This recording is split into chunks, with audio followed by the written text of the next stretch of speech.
মাননীয় প্রধানমন্ত্রী তার মন্ত্রিপরিষদের সদস্য এবং যে নবীন এবং প্রবীণের যে একটা সংমিশ্রণ তৈরি করেছেন তাতে বোঝাই যায় যে তিনি দেশে নেমে যে বলেছিলেন আই হ্যাভ এ প্ল্যান, এবং সেই প্ল্যানের জন্যই একটা টিম হিসাবেই তিনি এটা করেছেন। আমি এর মধ্যে অনেক শুভ সম্ভাবনার ইঙ্গিত পাই। আপনি তথ্য মন্ত্রণালয়ের মতো গুরুত্বপূর্ণ মন্ত্রণালয়ের দায়িত্ব পেয়েছেন এবং আপনার পছন্দের জায়গা আমরা জানি, আপনার রিয়াকশন কি? আমি আমার এলাকাবাসীকে ধন্যবাদ জানাই, দ্বিতীয়বারের মতো জাতীয় সংসদে নির্বাচিত করেছে, এবং একই সঙ্গে আমি কৃতজ্ঞতা জানাই আমাদের মাননীয় প্রধানমন্ত্রীকে, যিনি আমার উপরে আস্থা রেখেছেন, তথ্য মন্ত্রণালয়ের পরিচালনা করার দায়িত্ব আমাকে দিয়েছেন। এবং আমি একজন রাজনৈতিক কর্মী হিসাবে সঙ্গত কারণেই সারা জীবনই গণমাধ্যমের নীতি নির্ধারকদের সঙ্গে, গণমাধ্যমের কর্মীদের সঙ্গে আমার ওঠা বসা এবং ফ্যাসিবাদের বিরুদ্ধে গণতন্ত্র প্রতিষ্ঠা করার যে সংগ্রাম, রাজপথের পরেই তার গুরুত্বপূর্ণ জায়গা হচ্ছে গণমাধ্যমের প্ল্যাটফর্ম।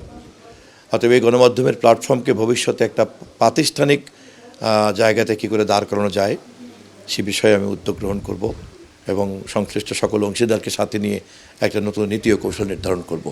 আশা করি বাংলা ভিশন সহ সব গণমাধ্যমে আমাদেরকে সহযোগিতা করবে। আচ্ছা, আপনি যখন দায়িত্ব নিচ্ছেন তখন মিস ইনফরমেশন, ডিসইনফরমেশন, নানা রকম বিরূপ প্রপাগান্ডা, এটা একটা বেদির মতো ছাড়িয়ে গেছে। এটা একটা বড় চ্যালেঞ্জ। এটা আপনি কীভাবে মোকাবেলা করবেন?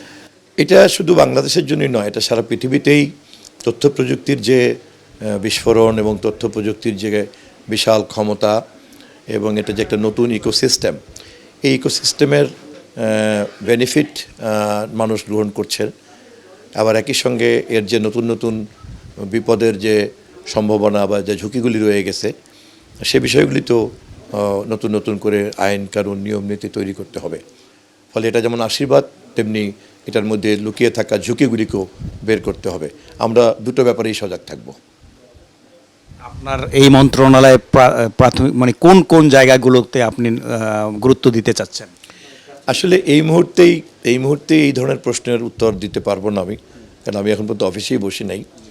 আমি প্রথমত বোঝার জন্য কিছুটা সময় নেব এবং বিগত তথ্য কমিশনের যে রিপোর্টটা জমা দেওয়া আছে সেই রিপোর্ট সহ অন্যান্য যতগুলি উদ্যোগ নেওয়া হয়েছে সবগুলি উদ্যোগকে আগে একটু বোঝার চেষ্টা করব। আমি কিছুটা সময় নেব বোঝার জন্য, তারপরে মাননীয় প্রধানমন্ত্রীর গাইডলাইন নিয়ে আমরা পরবর্তী করণীয় ঠিক করব। শেষ প্রসঙ্গ, আপনি বরিশাল জেলা থেকে একমাত্র মন্ত্রিসভায় স্থান পেয়েছেন। বরিশাল বিভাগেও খুব বেশি মন্ত্রী নাই, তো আপনি এলাকার জন্য কি আপনার টার্গেট কি? আপনার এলাকার মানুষের তো আপনার প্রত্যাশা থাকে। আমাদের বরিশাল বিভাগ থেকে পূর্ণাঙ্গ মন্ত্রী আমি এবং আরেকজন হাফিজউদ্দিন আহমেদ সাহেব, আর দুইজন প্রতিমন্ত্রী আছেন। তো আমরা চেষ্টা করব যে দক্ষিণ বাংলার যে সমস্যাগুলি ওই এলাকার অধিবাসীরা বহুদিন থেকেই ভাবছে সেগুলিকে প্রথমেই সামনে এনে করণীয়গুলিকে ঠিক করতে, বিশেষ করে রাজধানীর সঙ্গে পায়রা বন্দর পর্যন্ত একটা 4 লেনের প্রস্তাব আগেই নাকি ছিল, সেটাকে আবার কী করে পুনরুজ্জীবিত করা যায়। তারপরে ভোলাতে যে গ্যাসটা পাওয়া গিয়েছে সেই গ্যাসের সর্বোচ্চ সম্ভাবনা কীভাবে কাজে লাগানো যায়, দক্ষিণ অঞ্চলের শিল্পায়নের কাজে ওটাকে কীভাবে লাগানো যায়। কুয়াকাটার মতো এরকম একটা বিশাল বিনোদন কেন্দ্র আছে, সেটাকে কী করে আর উন্নত করা যায়। এই গুরুত্বপূর্ণ বিষয়গুলিকে আমরা প্রথমে সামনে আনব, যা দক্ষিণ বাংলার উন্নয়ন এবং জাতীয় অর্থনীতির সঙ্গে একই সঙ্গে জড়িত।